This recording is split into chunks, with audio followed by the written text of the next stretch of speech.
The bag hit the marble floor, and everything in it scattered across the lobby of the tallest tower in the city. A loaf of bread, wrapped in a plastic shopping bag. 2 oranges. A folded square of foil that held what was left of the staff lunch nobody had eaten. They rolled across that polished stone like evidence in a trial that had already decided its verdict, and 40 people stopped moving to watch. You'll never be enough. Marcus Calloway's voice cracked off the glass and came back doubled. He stood at the center of his own lobby, 58 years old. The man who owned the building and the company and the view from the 34th floor, and he was pointing one shaking finger at a woman in a gray cleaning uniform. Do you understand me? You can scrub these floors for 100 years. You will never be enough to walk out of here with what belongs to me. Margaret Doyle did not bend to pick up the bread. She stood very straight, the way she always stood. A 51-year-old woman with her hands folded in front of her and her chin level, and she let the whole lobby look at the scattered food at her feet. Rain hammered the glass 3 stories tall behind her. The smell of floor polish and cold coffee hung in the air. Somewhere near the elevators, a young assistant had a hand over her own mouth. And nobody in that lobby, not Marcus, not the woman who had arranged this, not one of the 40 witnesses, knew where Margaret Doyle went every night after midnight, or what she really carried out of that building, or why she would have let them break her in half before she ever told them.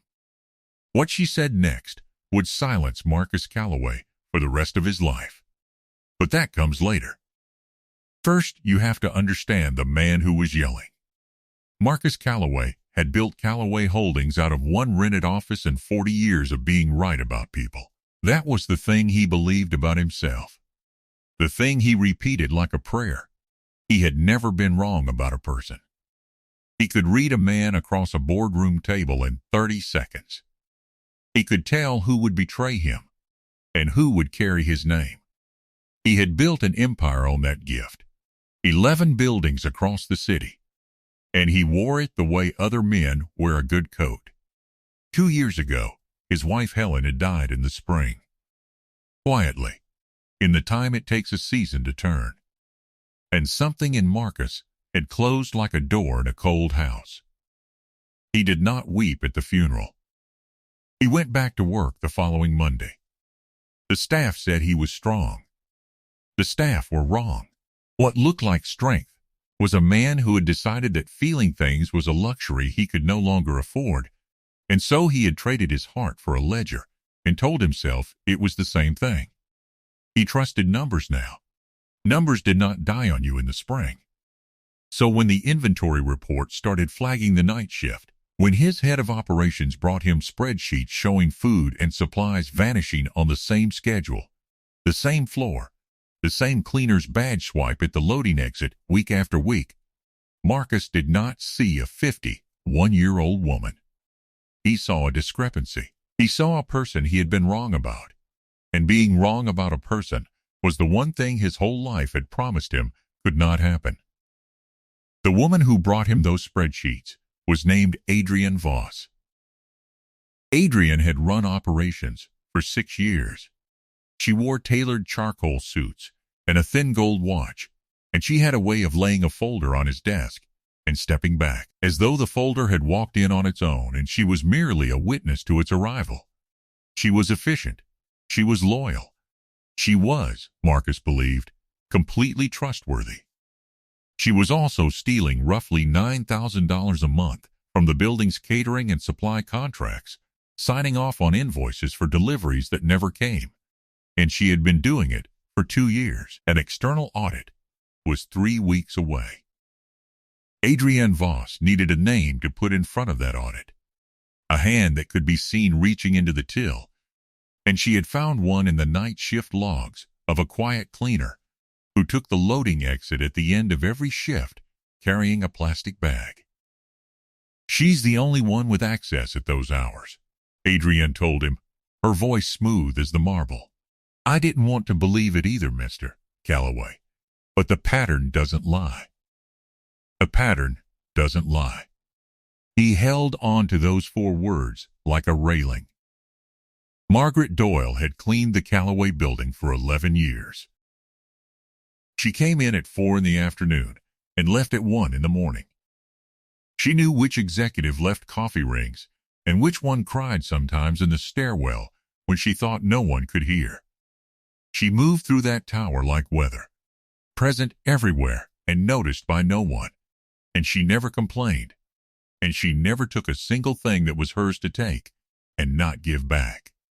Except the food. Every night, before her shift ended, Margaret went to the staff kitchen on the 4th floor, where the day's catering surplus sat in steel trays, and she wrapped what would otherwise be scraped into the bin by morning. Bread that had gone slightly hard.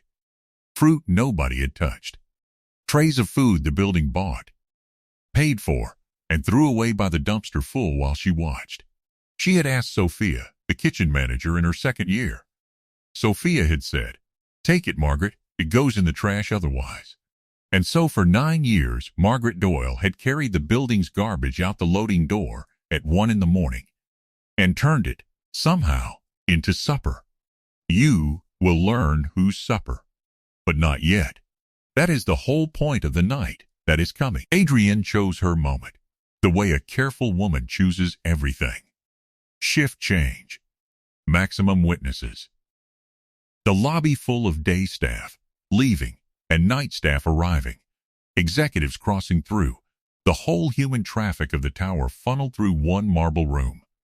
She had a security guard ask Margaret to open her bag for a routine check. And when Margaret set it on the desk, calm, asking no questions, Adrienne had upended it onto the floor herself. "There," Adrienne said, loud, to the room, to the audience she had gathered. Every night. For months. Taking what isn't hers, and walking out the back like it's nothing. She turned to Marcus, who had come down because she had made sure he would be there. "I told you, sir. I'm sorry. I know you trusted her."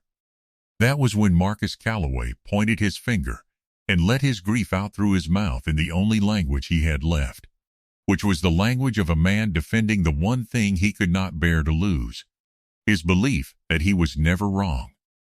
"You'll never be enough." He said it twice. The second time was quieter, and somehow worse. The lobby held its breath. Sophia, by the elevators, started forward, and then stopped, because what was a kitchen manager's word against the owner's? Adrienne folded her arms with the small, settled expression of a woman whose plan had landed exactly where she aimed it. And the old man at the door watched everything. Walter had been the night concierge for 41 years. He had opened that door for Marcus Callaway's father. He stood at his post with his white gloves and his straight back and his eyes that missed nothing, and he had watched Margaret Doyle carry bread out that loading door at 1 in the morning for 9 years, and he had a very good idea of where it went, because once, years ago, he had followed her 3 blocks in the rain to make sure a woman alone got safely to her bus. Walter knew. Walter said nothing now, because he was old and careful, and he believed, the way careful people do, that the truth would surface on its own if he just waited. He would carry the weight of that silence for the rest of the week. But Walter was not the one the room was waiting for. Margaret looked down at the bread on the floor. She looked at the oranges.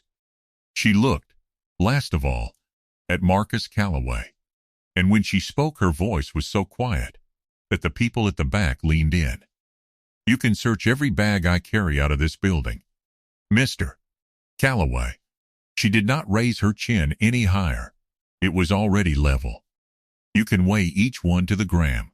You can put a guard at that door and count every crust of bread for the next 11 years, the way you counted them tonight."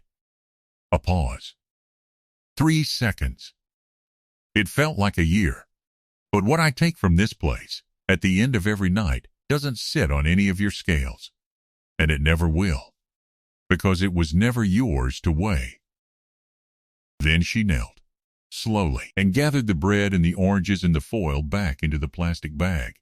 And she stood, and she walked out the loading door into the rain, and she did not look back.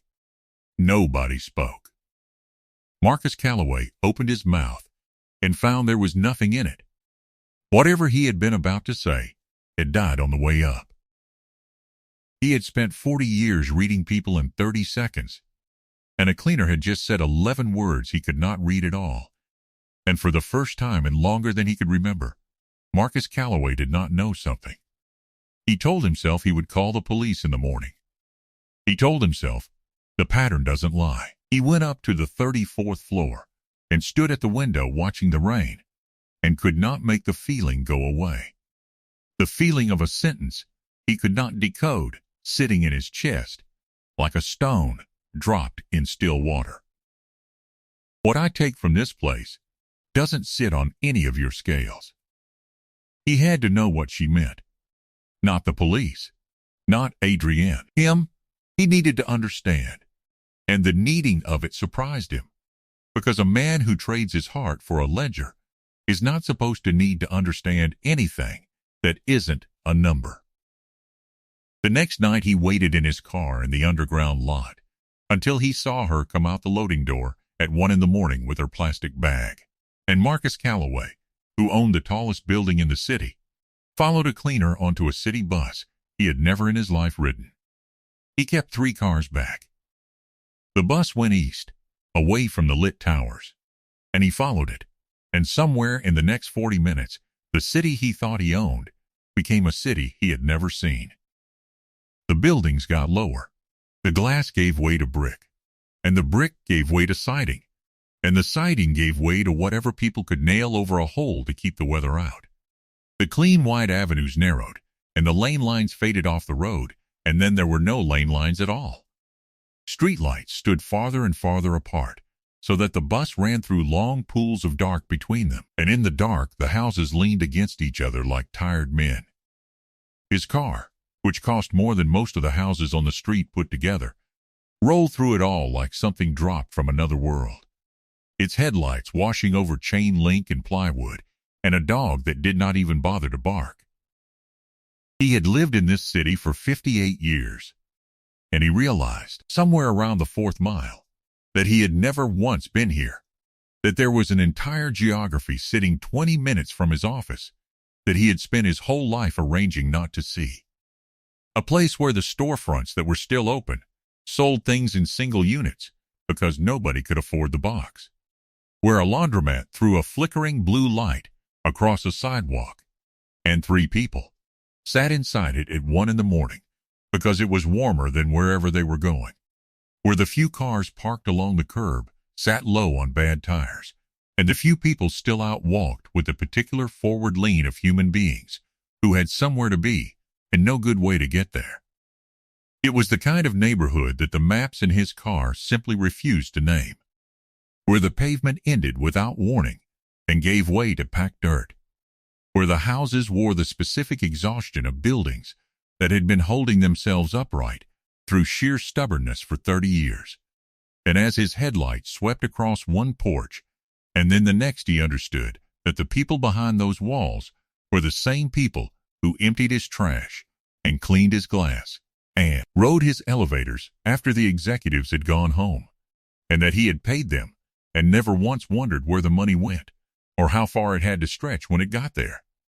Margaret got off at a corner where the GPS on his dashboard simply gave up and showed a gray blank with no name. He parked half a block back and killed the engine and watched her walk down a street where the pavement ended without warning and turned to packed dirt, past 3 dark houses, to a 4th that should not, by any law of physics he understood, still have been standing.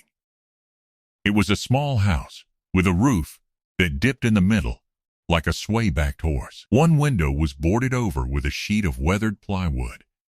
The siding had let go in long gray strips. There was no light in any window except a faint, warm orange seep around the edge of a curtain in the front room, the kind of light a single bare bulb makes. And on the front door, screwed into wood that was soft with rot all around it, was one thing that did not belong. A brand new steel deadbolt, bright and solid, the only new thing on the entire street. And Marcus understood without being told that it had cost more than anything else this woman owned, and that she had bought it so that whatever was inside this house could sleep without fear. He left his car. His good shoes sank into the mud. The expensive coat that had felt like armor in his own lobby felt like a costume now, like a thing that would get him laughed at, and he crossed a class line he had spent his whole life on the right side of and felt the ground of it under his feet for the first time. The boarded window had a gap, a finger's width, where the plywood had pulled from a nail. Marcus Calloway, owner of 11 buildings, pressed himself against the cold, rotted wall of the 12th and put his eye to the gap, and he became, for the length of what he was about to witness, a man with no power at all, except the terrible power of finally seeing.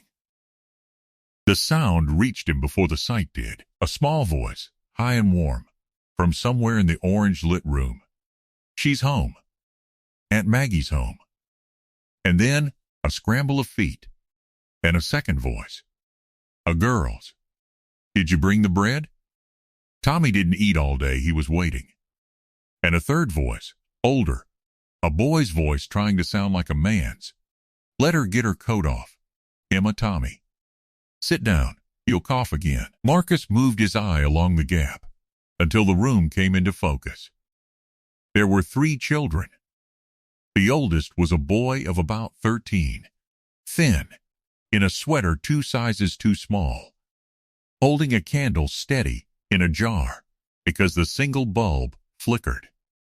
A girl of 9 had her arms around Margaret's waist before the door was even shut, and on a mattress on the floor, wrapped in a coat that Marcus recognized. It was Margaret's own work coat, the gray one, was a little boy, maybe 6, his cheeks bright with fever, watching the door with the patience of a child who has learned that waiting is most of what life is. Margaret knelt by the mattress first. She unwrapped the bread. She broke it into small pieces and gave the softest center to the little one. She took the oranges and peeled them with her thumbs and laid the segments in the girl's cupped hands. And then she reached into the same plastic bag that had been emptied across her employer's marble floor 12 hours earlier, and she took out a small bottle of antiseptic and a roll of gauze, and she turned the little boy's arm over to show a graze gone angry and red, and she cleaned it the way you clean a wound when you are the only doctor a child will ever have. "Your hands always know, baby," she murmured to him, to the fevered 6-year-old, who flinched and then went still, just like that.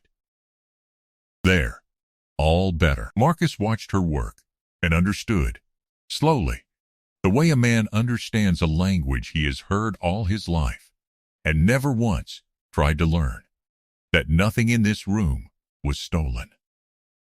The bread was the bread his building threw away. The antiseptic was the small brown bottle the staff first aid kit refilled every month, and no one ever counted. The boxes stacked against the far wall, flattened cardboard, the kind that piled up on his loading dock by the hundred and got hauled to the recycler, had been cut and folded and taped into a low shelf where the children kept 3 books and a toy car with 2 wheels. She had built furniture out of his garbage. She had built a life out of the things he signed off to be destroyed. Everything in this house that the powerful world had decided was worthless, this woman had carried out a loading door at 1 a.m. and turned into the difference between a child eating and a child not eating. And the whole criminal pattern that the spreadsheets had flagged was, when you finally stood close enough to see it, the most human act that Marcus Calloway had ever watched a person commit. The boy of 13 sat down at the edge of the mattress and watched her work, and on his young face was a weight no 13-year-old should carry. And after a moment, he said the thing that brought Marcus Calloway to his knees in the mud. "Aunt Maggie." The boy's voice was very quiet. "I heard you crying last night, after we went to bed." He swallowed. "If the man at your work takes your job, I already figured it out. I can lie about my age. I can get work. You don't have to do all of it alone. Liam. Margaret did not turn around. Her hands had gone still on the gauze. Mum told me to look after them. Liam's chin was level now, exactly like hers. Before the fire. She told me. So I will. And then the little one on the mattress, the 6-year-old, the one called Tommy, tugged at Margaret's sleeve and asked the question. The real one. The one no child should ever have to form into words. Aunt Maggie.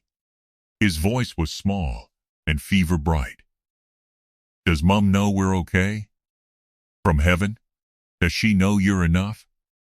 Outside, against the cold rotted wall, Marcus Calloway slid down until he was sitting in the mud.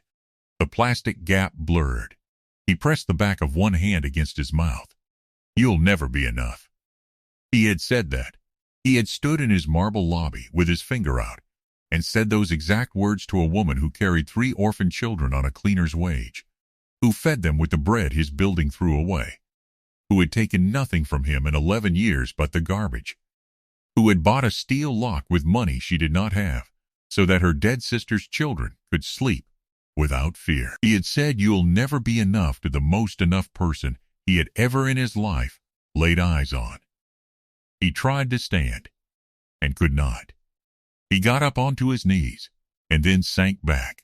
When at last he made it to his car, his hands were shaking so badly that the key would not find the ignition, and when it finally did, he could not turn it. He sat in the dark on the nameless street, with the orange light leaking from a broken window 40 feet away, and Marcus Calloway, who had not wept at his own wife's funeral, put his forehead against the steering wheel of a car, worth more than the whole street, and wept like a man whose heart had been handed back to him after 2 years, and did not fit anymore.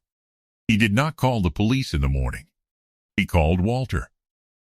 The old concierge came up to the 34th floor with his hat in his hands, and Marcus, who looked like he had not slept, asked him one question. How long have you known where she goes? 9 years, sir. Walter did not flinch. I followed her once in the rain, to make sure she got home safe. I should have told you. That's on me. I kept thinking the truth would come up on its own. The truth, Marcus said, almost drowned. He stood at the window for a long moment. The audit. The one Adrian keeps pushing back. I want it now. I want the catering and supply invoices for the last 3 years on this desk by noon. And I want the external auditor in this building this afternoon. And I want Sophia from the kitchen up here in 10 minutes. Sophia came up frightened and left an hour later having told the whole truth. That the food Margaret took was surplus headed for the bin. That Sophia herself had given her permission 9 years ago. That there was not and had never been a single missing item that mattered. And the auditor, brought in that afternoon, did in 4 hours what Adrian Voss had spent 2 years praying no one would do. He found the ghost deliveries. He found the doubled invoices. He found $9,000 a month walking out of Calloway Holdings under a signature that was not a cleaner's. It was Adrian's. Marcus could have done it privately.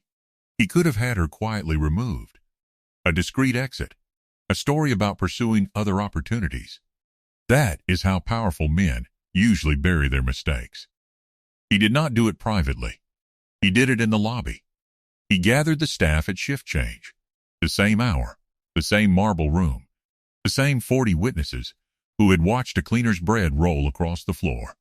He stood where he had stood when he pointed his finger, and he laid the audit on the security desk the way Adrienne used to lay her folders on his, and he let the room see it. The ghost invoices. The signature. He named the figure out loud. And then he turned to Adrian Voss, who had gone the color of the marble, and he said only this. You wanted an audience for the accusation. Here is the same audience for the truth. Security will see you out. Your access is revoked. The police have the file. She tried her old weapons, her volume, her imperatives. This is absurd. You have no. I want a lawyer. I want. but there was no audience for her anymore. She had taught Marcus exactly how a public room works, and now the room had turned, and she walked out the same loading door she had sent Margaret through, except that she carried nothing at all, because she had nothing left worth taking out. By the door, Walter let out a long breath he seemed to have been holding for 41 years, and a slow, quiet relief came into his old face. The look of a man who has watched an injustice stand for a very long time, and lived just long enough to see it fall. Marcus drove east that night himself, no following this time. He parked in front of the sway-backed house and walked up the dirt and knocked on the door with a bright new lock. And when Margaret opened it, she did not look surprised, and she did not look afraid. She looked at him the way she had looked at him in the lobby, level and unbreakable, and she waited. "I came to give you something back," he said. His voice was not the voice from the lobby. "But I don't have it. There's no way to give back what I said."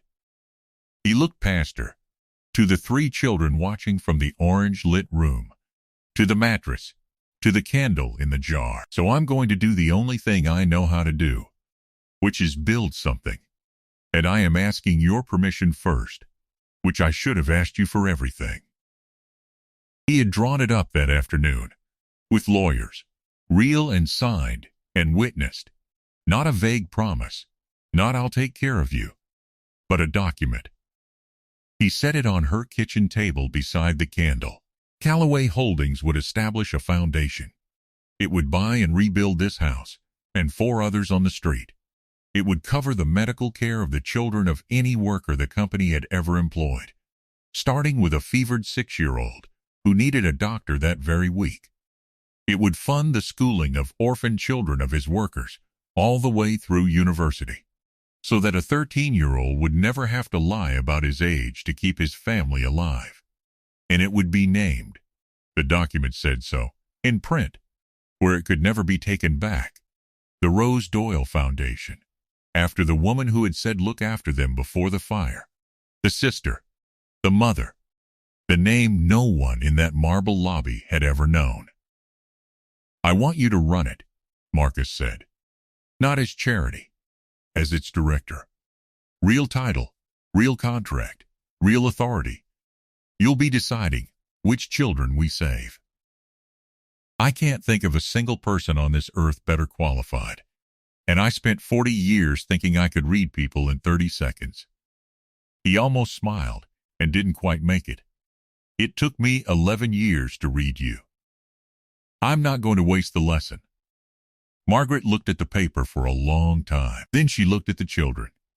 Then she did the things she had not done in the lobby, the things she had not done through any of it. 2 tears went down her face, and she let them, because there is a kind of crying that is not weakness at all, but a woman finally setting down a weight she has carried alone for too long. Rose would have liked her name on something good, she said. A week later, they sat at a table. Not in the broken house, and not in the marble tower, but in a warm room in between, the first room of the rebuilt house. And Sophia had cooked, and Walter had come in his only good suit, and sat at the foot of the table like an uncle, and the 3 children ate until they could not eat any more. Tommy's fever was gone. Liam had been told he could be a boy again, that the looking after would be shared now, and the relief had taken 10 years off his face. Marcus sat among them, a guest, learning how to be one, passing the bread. And as he passed it, the candle in the jar in the center of the table, the same candle, they had kept it, bent suddenly sideways, its flame leaning long and bright, as though someone had breathed gently across the room, though every window was shut, and the door was closed, and there was no wind anywhere that anyone could feel. It straightened a moment later and burned steady. Margaret watched it and said nothing, but her hand went still on the table, and her eyes went up, just for a second, the way you look up when you feel someone come into a room behind you. Rose, Marcus thought, without knowing why he thought it, and did not say it out loud. Some things you let a flame say for you. Now I want to speak to you for a moment. You who are hearing this. In your kitchen maybe, with the dishes still in the sink. Or in your car in a parking lot you've been sitting in too long. Or in a bed in a house where you have given more of yourself than anyone ever thanked you for. If you have ever carried something out of a building at the end of a long shift that no one could see and no one could weigh. If you have ever been told by someone with more power than wisdom that you will never be enough, then you already understand the only thing this whole story was ever trying to say. You were never being measured by the people who thought they were measuring you. You were being measured by the small voices waiting up for you to come home, and to them, you have always been the most enough person in the world. Because in the end, the worth of a life is never decided in the bright rooms where the powerful keep their scales, but in the dark ones where a tired woman breaks bread for children who are not her own and calls them home. And that, the only ledger that has ever mattered, is the one no man can ever empty and no scale was ever built to hold.